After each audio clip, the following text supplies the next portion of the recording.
The air grew colder with each step Father Elias took, the stone beneath his boots slick with dampness and age. The faint light of the cathedral above faded until it was swallowed entirely by the darkness of the crypt. In his hand, the lantern's flame flickered precariously, casting uncertain shadows that danced along the narrow spiral staircase.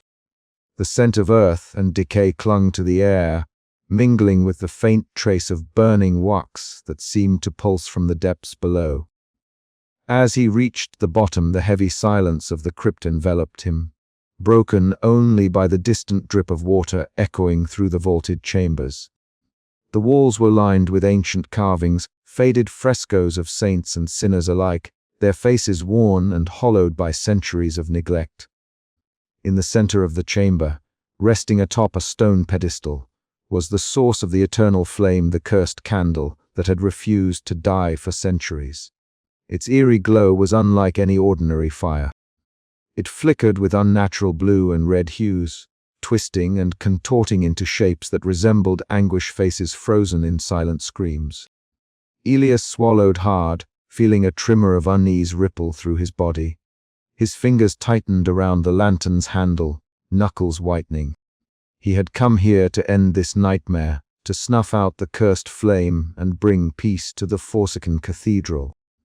Yet, standing before it now, the weight of the flame's malevolence pressed upon him like a physical force. A sudden chill swept through the crypt as ghostly whispers swirled around him, voices from beyond the veil threading through the stale air. They were faint at first, unintelligible murmurs that clawed at the edges of his sanity. Elias closed his eyes briefly, whispering a prayer to steady his shaking heart. "By the grace of God, grant me strength," he murmured. Opening his eyes, he took a cautious step forward. The candle's flame flickered violently, morphing into a grotesque visage, a twisted mask of agony and despair. Elias's breath caught in his throat as the faces of trapped souls seemed to press against an unseen barrier, their spectral forms reaching out as if begging for release. Memories of his lost friend surged unbidden, the ache of grief and doubt gnawing at his resolve. He had come as a skeptic, but now confronted with the tangible horror of the eternal flame, his faith wavered perilously. Yet retreat was not an option. He was compelled by something deeper, a need to understand, to confront the darkness that had ensnared so many souls. Drawing from the folds of his robe, Elias produced a small crucifix, its silver surface dulled by time. He held it aloft, voice steady despite the tremor beneath, chanting ancient prayers taught to him long ago. The crypt filled with the sound of his incantation, a fragile shield against the encroaching darkness. The candle flared angrily, shadows leaping from the flame like tendrils of smoke infused with malevolence. The air crackled with energy as a spectral force surged toward Elias, intent on crushing his spirit. The priest staggered but refused to yield, his voice rising in fervor. Visions assaulted his mind, images of failed resurrection rites, of Father Gregory's desperate attempts to cheat death, and of the souls bound to the flame's cursed existence. The cathedral's crypt became a battleground between light and shadow, faith and despair. In the heart of this spiritual tempest, Elias felt his own fears and doubts laid bare. Yet, amid the chaos, a resolve crystallized. He would not let this cursed fire continue to feast on the innocent. But at what cost? As the flame hissed and roared, Elias prepared for the ultimate confrontation, knowing that the fate of the cathedral and his own soul hung in the balance.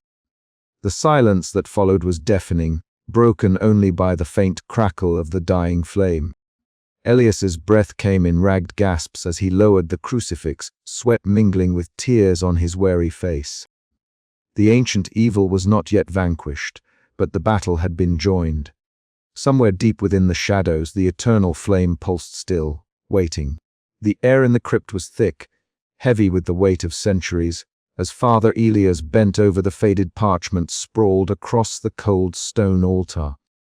The faint flicker of a single candle cast long, wavering shadows, weaving a tapestry of light and darkness that danced across the damp walls. Sister Miriam stood silently behind him, her wrinkled hands folded in quiet prayer, her eyes reflecting both sorrow and a cautious hope. Elias's fingers trembled as he traced the ancient script, the words revealing the grim truth he had been dreading. The eternal flame was not merely a stubborn candle. It was a prison forged by a failed resurrection ritual centuries ago, a ritual that had bound countless restless souls to this forsaken place. The flame fed on death, yes, but it also held captive those who had been ensnared by the curse. Father, Miriam's voice was barely above a whisper, yet it carried the weight of 1,000 prayers. If you put out the flame, those souls will be freed, but at what cost? Elias swallowed hard, the knot in his throat tightening. He had come here to extinguish what he believed was a superstition, a relic of a faith twisted by fear and desperation. Yet now, confronted with the reality of the souls trapped within the flickering light, his certainty wavered. Jonathan Crane's footsteps echoed softly as he entered the crypt, camera in hand. "Whatever you decide, we're recording it," he said, his voice steady but edged with tension. "This isn't just a story anymore. It's a reckoning." Elias nodded, though his eyes remained locked on the candle. The flame pulsed rhythmically, shifting from a deep blue to a fiery red, and for a fleeting moment, Elias could swear he saw faces twisted, anguished, pleading. He reached out, fingers hovering just above the wick. The cold air pressed against his skin, and a chorus of silent screams rose in his mind, filling the crypt with unbearable sorrow. "This flame," Elias murmured, voice cracking, "holds the souls caught between life and death. To snuff it out is to release them, but what if they are lost to darkness once freed? What if the curse is only broken by sacrifice?" Sister Miriam stepped forward, placing a weathered hand on his shoulder. "Faith is not the absence of doubt, Elias. It is the courage to face the unknown." Jonathan adjusted his camera, capturing every flicker of emotion on Elias's face. The priest's gaze hardened, resolve settling amidst the turmoil. He could no longer deny the terrible choice before him: preserve the eternal flame and its haunted legacy, or risk destroying it and the souls within with unknown consequences. The silence deepened, broken only by the subtle crackle of the candle's flame. Elias closed his eyes, drawing a shaky breath, and prepared to make his decision. Moments stretched into eternity as the flame danced before him, a symbol of cursed faith and the price of unnatural resurrection. In the stillness of the crypt, beneath the weight of history and hope, Elias reached out once more, this time with grim resolve. The candle flickered violently under his breath, as if resisting the inevitable. A sudden gust of wind snuffed the flame, plunging the crypt into darkness. For a heartbeat, nothing stirred. Then, a whispering wind swept through the chamber, soft, mournful, and filled with the echoes of countless souls finally set free. Elias opened his eyes. The candle was dark, but the air vibrated with a strange, fragile stillness. He had chosen sacrifice over preservation, faith over fear. Yet as the first tendrils of dawn filtered through the stained glass, a lingering chill warned that the curse's end was only a beginning. The eternal fire may have been extinguished, but its shadow remained, haunting the cathedral and the hearts of those who dared to confront it. Elias knew his journey was far from over. The crypt whispered secrets still, and the price of resurrection had yet to be fully paid. The choice was made, but the consequences were yet to unfold. And in the silence, the candle refused to die. Father Elias moved carefully down the narrow, crumbling stone steps that led into the cathedral's crypt. The air grew colder with every step, thick with the musty scent of damp earth and ancient decay. His lantern cast long, trembling shadows on the walls, but it was the flickering light ahead that drew his gaze, the eternal flame, still burning with that unnatural, eerie glow of blue and red. It pulsed like a heartbeat in the darkness, casting ghostly shapes that seemed to writhe and twist in the corners of his vision. He paused at the foot of the stairs, gripping his crucifix tightly, the worn silver cool against his palm. The silence around him was oppressive, broken only by the faint, unsettling crackle of the flame's dancing light. It was unlike any fire he had ever seen alive, sentient, feeding on something beyond mere fuel. The faces within the flame's glow flickered for a moment, revealing anguished visages of souls trapped in eternal torment, their silent screams reaching out to Elias's very spirit. Memories surged unbidden his lost friend's frail face, the whispered prayers in the night, the long nights spent questioning his faith.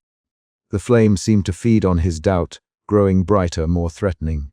Yet beneath the fear, a steely resolve took root. He had come too far to falter now. "By the grace of God," he whispered, stepping forward, "I will end this." His voice echoed through the crypt, swallowed by the cavernous space. The flame flickered violently as if sensing his challenge. Shapes emerged, twisted forms of those who had fallen to the curse, their eyes hollow, their mouths opening in silent wails. The heat of the fire was no longer merely physical. It burned at his very soul, igniting fears and regrets he had buried deep. Elias raised the crucifix, murmuring prayers in Latin, ancient rites he had hesitated to invoke until now. The words felt foreign on his tongue, but carried a desperate power. The flame recoiled, hissing like a beast wounded but not defeated. Shadows leapt from the walls, swirling around him in a tempest of despair and rage. As the struggle intensified, Elias felt the weight of his own failings pressing down a past marked by loss, his wavering belief flickering like a candle against a storm.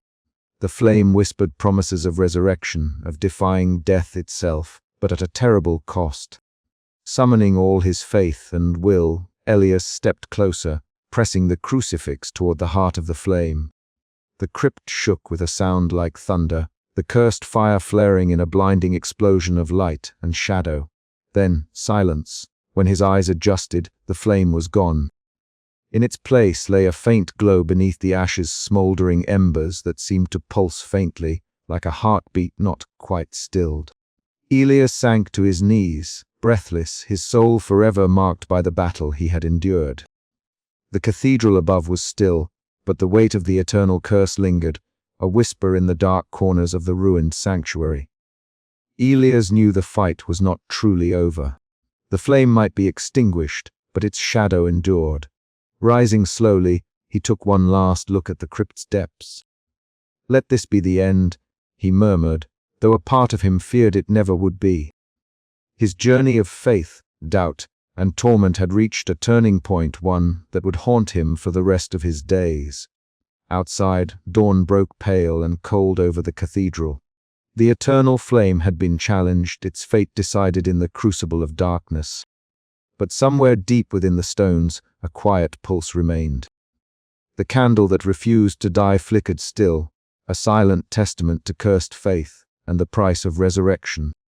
Elias stepped out of the crypt, the weight of the past and the uncertain future heavy on his shoulders. As the first light of morning touched the cathedral's shattered stained glass, he knew his life and his soul had been forever changed. The air in the cathedral's crypt was thick with a silence that pressed heavily against Father Elias's chest, as if the very stones around him were holding their breath. The flickering candle, perched on a cold stone altar, burned with an unnatural dance of blue and red flames, casting grotesque shadows that writhed and twisted like living things upon the ancient walls. Elias's gaunt face was pale, eyes sharp but tired, etched with the weight of countless, sleepless nights, and the burden of the impossible choice before him. He stepped closer, the worn soles of his shoes echoing faintly on the flagstones. The flame seemed to pulse in response, its eerie light flickering against the hollows of his sharp cheekbones. Around him, the air was charged with whispered voices, soft, mournful, and accusing echoes of souls bound to this cursed place, trapped in a liminal dance between life and death, fire and ash. Sister Miriam stood nearby, her frail frame silhouetted against the dying light filtering down from the cathedral's fractured stained glass. Her habit, tattered and faded, hung loosely around her small shoulders, but her hands were steady as she reached out to clasp Elias's in a gesture of both comfort and shared resolve. Her eyes, soft and luminous even in the dimness, reflected a flicker of hope mingled with the deep fear she carried for the consequences of what was to come. "This is the only way," she whispered, voice trembling but resolute. "The flame feeds on death and despair. To snuff it, you must offer yourself your faith, your very soul as the final ember." Jonathan Crane, ever the skeptic but now visibly shaken, stood a few paces behind, clutching his camera. His rugged face was pale under the ghostly light, eyes wide as he recorded the moment that would define all they had endured. "Are you sure there's no other way?" he asked, voice low and urgent. Elias met his gaze, a flicker of pain crossing his sharp eyes. "There is no other way, Jonathan. This fire is a curse born of twisted faith and unnatural resurrection. It must die, or it will consume this place, and all who linger here forever." With a steadying breath, Elias extended his hand toward the flame. The moment his skin touched the fire, an intense heat roared through him, sharp and biting, as if the flame sought to burn not just flesh but spirit. Sparks flew like angry spirits released from their bonds, illuminating the crypt in a fleeting blaze of terrifying beauty. Pain seared through his veins, but he held firm, clutching the candle's base as the fire writhed and screamed in colors no human eye should witness. Around them, the cathedral seemed to shudder, the ancient stones groaning beneath the weight of unspoken curses. The flickering flame surged violently one last time, casting ghostly faces and twisted visages into the shadows before collapsing into smoldering ash that crumbled silently to the floor. Elias staggered back, breath ragged, skin blistered but soul unbroken. The oppressive presence that had filled the crypt for centuries seemed to dissipate, replaced by a heavy, almost tangible silence. Yet, as he looked to Sister Miriam and Jonathan, his eyes betrayed a lingering unease and unshakable sense that while the candle's light had died, the darkness it fed upon had not vanished entirely. "It is over," Sister Miriam murmured, though her voice lacked the certainty she so desperately wished to convey. Jonathan lowered his camera, his usual skepticism replaced by a quiet awe. "For now," he said softly. Elias sank to his knees, the weight of his sacrifice settling deep within. His faith, once steadfast and unyielding, was shattered and transformed in the crucible of the eternal flame. Where once he had believed in clear absolutes, now only shadows and embers remained fragile, uncertain, but perhaps, just perhaps, a beginning. Outside, the cathedral's vast, shattered windows caught the faint glow of dawn. Light began to creep through the cracked glass, touching the ruin with a pale warmth. Somewhere deep within, beneath the ash and silence, a faint pulse flickered, a whisper of the flame that refused to die. And Father Elias, forever changed, rose slowly to face a new dawn, his soul marked by the fire he had conquered and the shadows he would carry always with him. But the eternal flame story was not yet finished. It lingered in the breath of the wind, the echo of whispered prayers, and the restless silence of the cathedral's heart waiting for the day it might rise again. The battle was won, yes, but the war, that was another matter entirely. As Elias stepped from the crypt, his footsteps echoed in the hollow chamber. The candle was no more, yet the shadows seemed to breathe, aware, watching. The curse was not dead, it was merely sleeping, and the flame refused to die. The early morning light struggled to penetrate the fractured stained glass windows of the ancient cathedral, casting fractured patterns of pale color onto the cold stone floor. Father Elias sat on the worn steps near the great entrance, his back resting against the cracked pillar as he stared toward the altar. The space where the eternal candle once burned was now empty, a hollow void where the unnatural flame had finally been extinguished. The silence hung heavy around them, not the peaceful quiet of rest, but an oppressive stillness that seemed to pulse with something unseen, something unresolved. Jonathan Crane settled beside him, exhaustion evident in the slump of his shoulders and the dark circles beneath his eyes. Despite his usual bravado and sharp skepticism, the events they had witnessed left an indelible mark on him. He pulled out his camera and switched on the screen, scrolling through footage that captured moments of terror, confusion, and the inexplicable. Yet even the recordings failed to fully capture the weight of what had transpired within these walls. "It's gone," Jonathan murmured, nodding toward the empty altar. "No flame, no fire. But I don't think this is over." Elias sighed, rubbing his hands over his worn clerical robes. "I hoped it would be," he admitted. "But this silence, it feels like the calm before something else. The curse, if it's a curse at all, is not a thing you simply snuff out. It lingers in the shadows, in the memories, in the souls trapped here." He rose slowly, his joints stiff from hours spent in restless vigilance. Walking cautiously through the cathedral, Elias' footsteps echoed hollowly across the ruined nave. Broken pews lay scattered like forgotten relics of a forgotten faith, their surfaces thick with dust and debris. The air was cold unnaturally so, and carried a faint whisper that seemed to drift, just beyond hearing, a susurrus of lost prayers and mournful sighs. Elias paused beneath a collapsed archway, his sharp eyes scanning the dim corners where shadows clung stubbornly. He could almost feel the eyes of the restless dead upon him, the weight of centuries pressing down with a suffocating inevitability. The victory of extinguishing the flame felt hollow. The price had been steep, and the consequences still veiled in uncertainty. Jonathan moved to Elias's side, lowering his camera as a chill ran down his spine. "Did you see that?" he whispered. "Something shadow shifting, not just the wind." Elias nodded grimly. "The darkness has not fully receded. This place is steeped in ancient pain." The eternal flame was born from desperation, from a faith twisted by fear of death. They retreated to a small alcove near the rear of the cathedral, where Elias pulled a battered journal from his satchel. The leather cover was cracked and worn, a testament to the countless nights it had absorbed his thoughts and fears. Lighting a small lantern, he began to write, his pen moving slowly, deliberately. "Today," he began, "I witnessed the extinguishing of an unnatural fire, but I am not certain the end has come. The candle burned with the souls of the lost, bound by a curse wrought from man's refusal to accept death's finality. In silencing its flame, we may have silenced only its voice." The weight of his words settled between them like a tangible thing. Jonathan watched him, the young journalist's usual skepticism, replaced by a profound respect tinged with fear. "So what now?" he asked softly. "Do we leave? Do we warn others?" Elias looked up, eyes shadowed but resolute. "We carry the memory. We bear witness. And we pray that what we have done will be enough to protect others from this place. But I fear the eternal flame's curse is not so easily banished."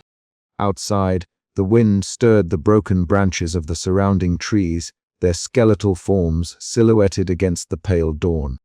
Somewhere deep within the cathedral, a faint pulse of light flickered, not the roaring flame that had once burned defiantly, but a subtle, unearthly glow that seemed to breathe quietly in the darkness. The candle that refused to die had been silenced, but its story was far from over. Elias closed his journal with a soft sigh, the tremble in his hand betraying the turmoil within. He rose, the burden of faith and doubt heavy upon his shoulders. "We leave this place changed," he said quietly, not defeated but marked. Jonathan nodded, gathering his equipment. "And we tell the world." As they stepped out into the chill morning air, the cathedral loomed behind them, a monument to faith, fear, and the eternal struggle between light and darkness. The curse lingered still, a silent ember waiting beneath the ashes, a reminder that some fires refused to die. The road ahead was uncertain, but Father Elias knew one thing with unwavering clarity: the price of resurrection was steep, and the boundary between hope and despair was thinner than he had ever imagined. And somewhere deep in the shadows, the eternal flame pulsed faintly, waiting.